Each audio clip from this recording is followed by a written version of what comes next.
If you thought goldenly breaded McDonald's chicken couldn't get more golden, think Golder, because new sweet and smoky special edition gold sauce is here. Made for your chicken favorites at participating McDonald's for a limited time. Suffering from dry, tired, irritated eyes? Don't let dry eyes win. Use Systane Pro. It hydrates, restores, and protects dry eyes for up to 12 hours. Systane Pro. Triple action dry eye relief.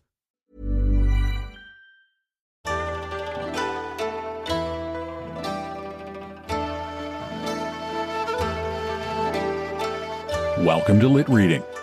I'm Don McDonald. What is truth? How does our perception color the facts as we observe them? Those differences in how we each see the world complicate this Japanese murder investigation in the renowned short story In a Grove by Ryunosuke Akutagawa, translated by Takashi Kojima.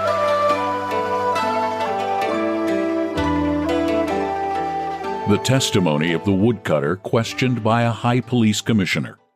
Yes, sir. Certainly, it was I who found the body. This morning, as usual, I went out to cut my daily quota of cedars when I found the body in a grove in a hollow in the mountains. The exact location? About 150 meters off the Yamashina stage road. It's an out-of-the-way grove of bamboos and cedars.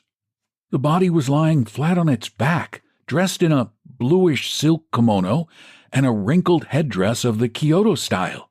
A single sword stroke had pierced the breast. The fallen bamboo blades around it were stained with bloody blossoms. No, the blood was no longer running. The wound had dried up, I believe. And also, a gadfly was stuck fast there, hardly noticing my footsteps. You asked me if I saw a sword or any such thing? No, nothing, sir.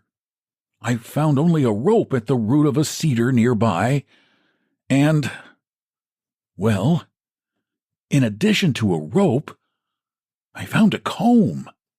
That was all. Apparently he must have made a battle of it before he was murdered, because the grass and fallen bamboo blades had been trampled down all around. A horse nearby? No, sir. It's hard enough for a man to enter, let alone a horse. The testimony of a traveling Buddhist priest questioned by a high police commissioner. The time? Certainly. It was about noon yesterday, sir. The unfortunate man was on the road from Sekiyama to Yamashina. He was walking toward Sekiyama with a woman accompanying him on horseback, who I have since learned was his wife. A scarf hanging from her head hid her face from view. All I saw was the color of her clothes. A lilac-colored suit. Her horse was a sorrel with a fine mane. The lady's height? Oh, about 4 feet 5 inches. Since I am a Buddhist priest, I took little notice of her details. Well, the man was armed with a sword as well as a bow and arrows, and I remember that he carried some 20-odd arrows in his quiver. Little did I expect that he would meet such a fate. Truly, human life is as evanescent as the morning dew or a flash of lightning. My words are inadequate to express my sympathy for him. The testimony of a policeman questioned by a high police commissioner. The man that I arrested? He's a notorious brigand called Tajo Maru.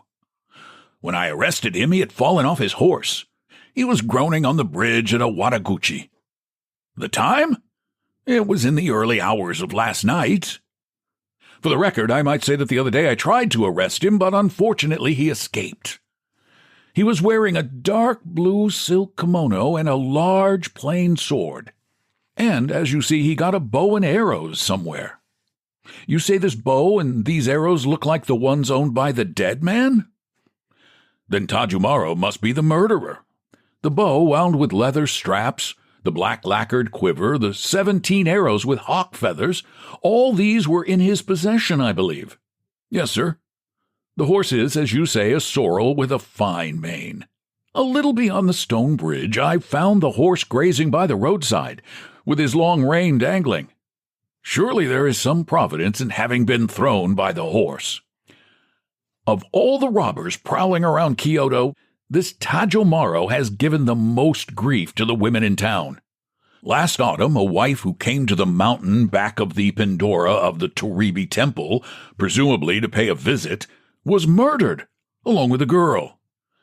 It has been suspected that it was his doing. If this criminal murdered the man, you cannot tell what he may have done with the man's wife. May it please your honor to look into this problem as well.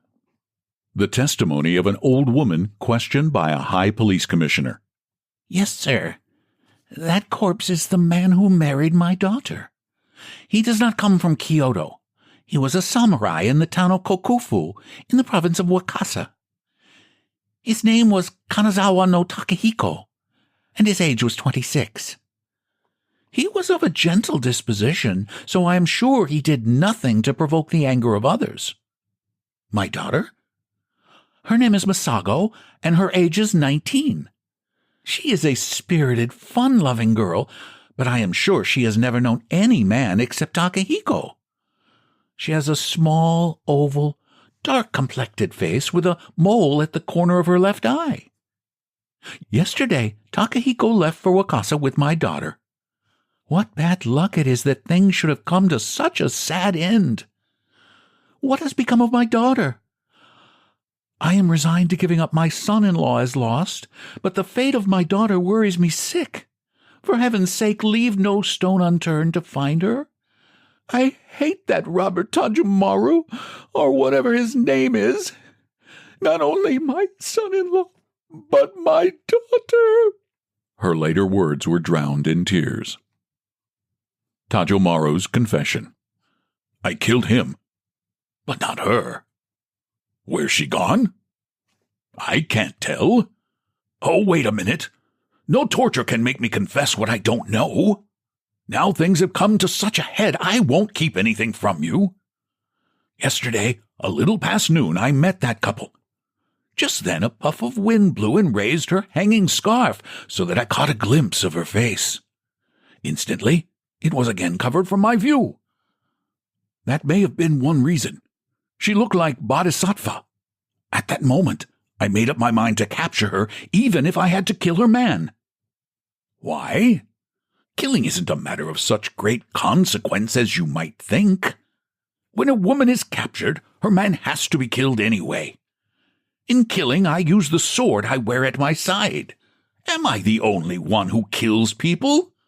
No, you don't use your swords. You kill people with your power, with your money. Sometimes you kill them on the pretext of working for their good. It's true that they don't bleed. They are in the best of health, but all the same, you've killed them. It's hard to say who is the greater sinner, you or me. An ironical smile. But it would be good if I could capture a woman without killing her man. So I made up my mind to capture her and do my best not to kill him. But it's out of the question on the Yamashina stage road. So I managed to lure the couple into the mountains. It was quite easy. I became their traveling companion, and I told them there was an old mound in the mountain over there, and that I had dug it open and found many mirrors and swords. I went on to tell them that I buried the things in a grove behind the mountain, and that I'd like to sell them at a low price to anyone who would care to have them. Then, you see, isn't greed terrible? He was beginning to be moved by my talk before he knew it. In less than half an hour they were driving their horse toward the mountain with me. When he came in front of the grove, I told them that the treasures were buried in it, and I asked them to come and see. The man had no objection. He was blinded by greed. The woman said she would wait on horseback. It was natural for her to say so at the sight of a thick grove. To tell you the truth, my plan worked just as I wished, so I went into the grove with him, leaving her behind alone. The grove is only bamboo for some distance. About 50 yards ahead, there's a rather open clump of cedars. It was a convenient spot for my purpose. Pushing my way through the grove, I told him a plausible lie that the treasures were buried under the cedars. When I told him this, he pushed his laborious way toward the slender cedar visible through the grove. After a while, the bamboo thinned out, and we came to where a number of cedars grew in a row. As soon as we got there, I seized him from behind. Because he was a trained, sword-bearing warrior, he was quite strong, but he was taken by surprise, so there was no help for him. I soon tied him up to the root of the cedar. Where did I get the rope? Thank heaven, being a robber, I had a rope with me, since I might have to scale a wall at any moment. Of course, it was easy to stop him from calling out by gagging his mouth with fallen bamboo leaves. When I disposed of him, I went to his woman and asked her to come and see him, because he seemed to have been suddenly taken sick. It's needless to say that this plan also worked well. The woman, her sedge hat off, came into the depths of the grove where I led her by the hand. The instant she caught sight of her husband, she drew a small sword. I've never seen a woman of such violent temper. If I'd been off guard, I'd have got a thrust in my side. I dodged, but she kept slashing at me. She might have wounded me deeply or killed me. But I'm Tajumaru. I managed to strike down her small sword without drawing my own. The most spirited woman is defenseless without a weapon. At least I could satisfy my desire for her without taking her husband's life. Yes, without taking his life. I had no wish to kill him. I was about to run away from the grove, leaving the woman behind in tears, when she frantically clung to my arm. In broken fragments of words, she asked that either her husband or I die. She said it was more trying than death to have her shame known to two men. She gasped out that she wanted to be the wife of whichever survived. Then a furious desire to kill him seized me. Gloomy excitement. Telling you in this way, no doubt I seem a crueler man than you, but that's because you didn't see her face, especially her burning eyes at the moment. As I saw her eye to eye, I wanted to make her my wife even if I were to be struck by lightning. I wanted to make her my wife. This single desire filled my mind. This was not only lust, as you might think. At that time, I'd had no other desire than lust. I'd surely not have minded knocking her down and running away. Then I wouldn't have stained my sword with his blood. But the moment I gazed at her face in the dark grove, I decided not to leave there without killing him. But I didn't like to resort to unfair means to kill him. I untied him and told him to cross swords with me. The rope that was found at the root of the cedar is the rope I dropped at the time. Furious with anger, he drew his thick sword, and quick as thought, he sprang at me ferociously without speaking a word. I needn't tell you how our fight turned out. The 23rd stroke. Please remember this. I'm impressed with this fact still. Nobody under the sun has ever clashed swords with me 20 strokes. A cheerful smile. When he fell, I turned toward her, lowering my blood-stained sword. But to my great astonishment, she was gone. I wondered to where she had run away. I looked for her in the clump of cedars. I listened but heard only a groaning sound from the throat of the dying man. As soon as we started to cross swords, she may have run away through the groves to call for help. When I thought of that, I decided it was a matter of life and death to me.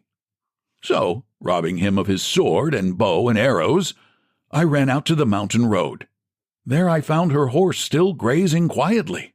It would be a mere waste of words to tell you the later details, but before I entered town, I had already parted with the sword. That's all my confession. I know that my head will be hung in chains anyway, so put me down for the maximum penalty. A defiant attitude. The confession of a woman who has come to the Shimizu temple. That man in the blue silk kimono, after forcing me to yield to him, laughed mockingly as he looked at my bound husband. How horrified my husband must have been, but no matter how hard he struggled in agony, the rope cut into him all the more tightly. In spite of myself, I ran stumblingly toward his side. Or rather, I tried to run toward him, but the man instantly knocked me down. Just at that moment, I saw an indescribable light in my husband's eyes. Something beyond expression. His eyes make me shudder even now. That instantaneous look of my husband, who couldn't speak a word, told me all his heart. The flash in his eyes was neither anger nor sorrow, only a cold light, a look of loathing. More struck by the look in his eyes than by the blow of the thief, I called out in spite of myself and fell unconscious. In the course of time I came to, and I found that the man in blue silk was gone. I saw only my husband still bound to the root of the cedar. I raised myself from the bamboo blades with difficulty and looked into his face, but the expression in his eyes was just the same as before. Beneath the cold contempt in his eyes, there was hatred, shame, grief, and anger. I don't know how to express my heart at the time. Reeling to my feet, I went up to my husband. "Takajiro," I said to him, "since things have come to pass, I cannot live with you. I'm determined to die, but you must die too. You saw my shame. I can't leave you alive as you are." This was all I could say. Still he went on gazing at me with loathing and contempt. My heart breaking, I looked for his sword. It must have been taken by the robber. Neither his sword nor his bow and arrows were to be seen in the grove, but fortunately my small sword was lying at my feet. Raising it over my head once more, I said, "Now give me your life. I'll follow you right away." When he heard these words, he moved his lips with difficulty. Since his mouth was stuffed with leaves, of course his voice could not be heard at all. But at a glance I understood his words. Despising me, he looked and said only, "Kill me." Neither conscious nor unconscious, I stabbed the small sword through the lilac-colored kimono into his breast. Again at this time I must have fainted. By the time I managed to look up, he had already breathed his last, still in bonds. A streak of sinking sunlight streamed through the clump of cedars and bamboos and shone on his pale face. Gulping down my sobs, I untied the rope from his dead body. And what has become of me since I have no more strength to tell you. Anyway, I hadn't the strength to die. I stabbed my own throat with the small sword. I threw myself into a pond at the foot of the mountain, and I tried to kill myself in many ways. Unable to end my life, I am still living in dishonor. A lonely smile. Worthless as I am, I must have been forsaken even by most merciful Kwannon. I killed my own husband. I was violated by the robber. Whatever can I do? Whatever can I? Gradually, violent sobbing. The story of the murdered man as told through a medium. After violating my wife, the robber, sitting there, began to speak comforting words to her. Of course I couldn't speak. My whole body was tied fast to the root of a cedar. But meanwhile, I winked at her many times, as much as to say, "Don't believe the robber." I wanted to convey some meaning to her. But my wife, sitting dejectedly on the bamboo leaves, was looking hard at her lap. To all appearance, she was listening to his words. I was agonized by jealousy. In the meantime, the robber went on with his clever talk from one subject to another. The robber finally made his bold, brazen proposal. "Once your virtue is stained, you won't get along well with your husband, so won't you be my wife instead? It's my love for you that made me be violent toward you." While the criminal talked, my wife raised her face as if in a trance. She had never looked so beautiful as at that moment. What did my beautiful wife say in answer to him while I was sitting bound there? I am lost in space, but I have never thought of her answer without burning with anger and jealousy. Truly, she said, "Then take me away with you wherever you go." This is not the whole of her sin. If that were all, I would not be tormented so much in the dark. When she was going out of the grove as if in a dream, her hand in the robber's, she suddenly turned pale and pointed at me tied to the root of the cedar and said, "Kill him! I cannot marry you as long as he lives. Kill him!" she cried many times, as if she had gone crazy. Even now, these words threatened to blow me headlong into the bottomless abyss of darkness. Has such a hateful thing come out of a human mouth ever before? Have such cursed words ever struck a human ear even once? Even once such a sudden cry of scorn. At these words, the robber himself turned pale. "Kill him!" she cried, clinging to his arms. Looking hard at her, he answered neither yes nor no. But hardly had I thought about his answer before she had been knocked down into the bamboo leaves. Again, a cry of scorn. Quietly folding his arms, he looked at me and said, "What will you do with her? Kill her or save her? You have only to nod. Kill her?" For these words alone I would like to pardon his crime. While I hesitated, she shrieked and ran into the depths of the grove. The robber instantly snatched at her, but he failed even to grasp her sleeve. After she ran away, he took up my sword and my bow and arrows. With a single stroke, he cut one of my bonds. I remember his mumbling, "My fate is next." Then he disappeared from the grove. All was silent after that. No, I heard someone crying. Untying the rest of my bonds, I listened carefully, and I noticed that it was my own crying. Long silence. I raised my exhausted body from the foot of the cedar. In front of me there was a shining. The small sword which my wife had dropped. I took it up and stabbed it into my breast. A bloody lump rose in my mouth, but I didn't feel any pain. When my breast grew cold, everything was as silent as the dead in their graves. What profound silence! Not a single bird note was heard in the sky over this grave in the hollow of the mountains. Only a lonely light lingered on the cedars and mountains. By and by the light gradually grew fainter, till the cedars and bamboo were lost to view. Lying there, I was enveloped in deep silence. Then someone crept up to me. I tried to see who it was, but the darkness had already been gathering round me. That someone, drew the small sword softly out of my breast in its invisible hand. At the same time, once more, blood flowed into my mouth, and once and for all, I sank down into the darkness of space.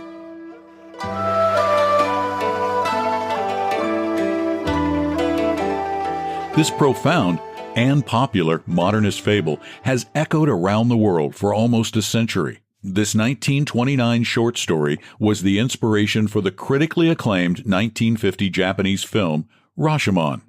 Thanks so much for listening to Lit Reading. I hope you've enjoyed the podcast and that you'll keep listening and tell friends and others about what we do. And if you really like what you hear, please leave a review on Apple Podcasts. Thanks for listening. I'm Don McDonald.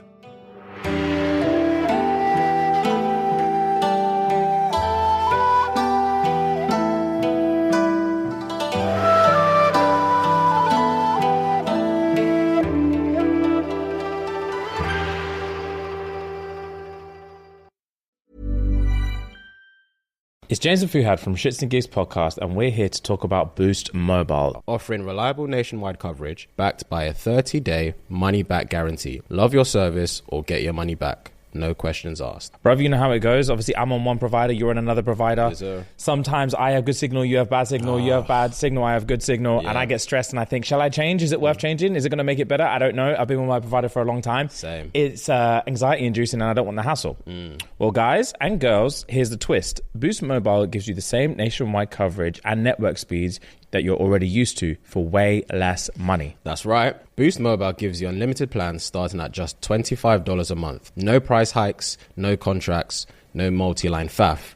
Just solid coverage and proper value. And if you're sitting there thinking, bruv, this sounds too good to be true, don't worry. You've got a 30-day money-back guarantee. Try it risk-free, and if you don't love it, you get your service fees back. There are plenty of benefits when you switch to Boost Mobile.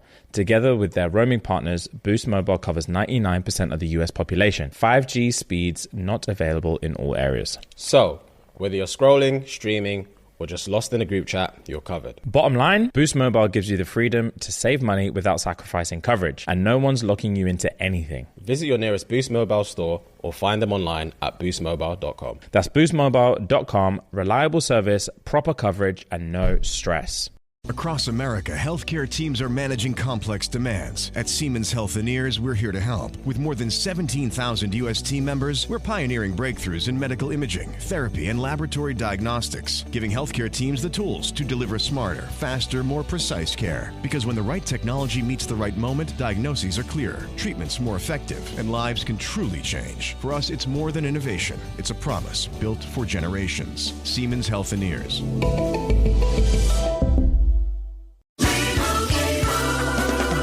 Doug. Limu and I always tell you to customize your car insurance and save hundreds with Liberty Mutual. But now, we want you to feel it. Cue the emu music, Limu. Save yourself money today. Increase your wealth. Customize and save, we say. That may have been too much feeling. Only pay for what you need at LibertyMutual.com. Liberty, liberty, liberty, liberty. Savings vary. Underwritten by Liberty Mutual Insurance Company and affiliates. Excludes Massachusetts.